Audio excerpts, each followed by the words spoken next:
Баршаңызға сәлем. Қазақ эстрадасының жарық жұлдызы Алтынай Жорабаева желіде перзентханаға дайындығын көрсетті. Өнер иесі бүгінде 5-ші сәбиіне аяғы ауыр.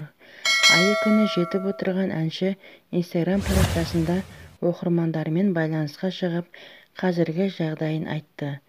Жорабаева бүгінде перзентханаға қажет заттардың барлығын алып, сәбиімен кездесуге дайын отырғанын жеткізді. Буып-түйіп дайын отырмын. бөпеге қажетті заттың барлығын алып алдық. Інім мен келінім балама алғашқы сыйлығында беріп қойды, деді әртіс.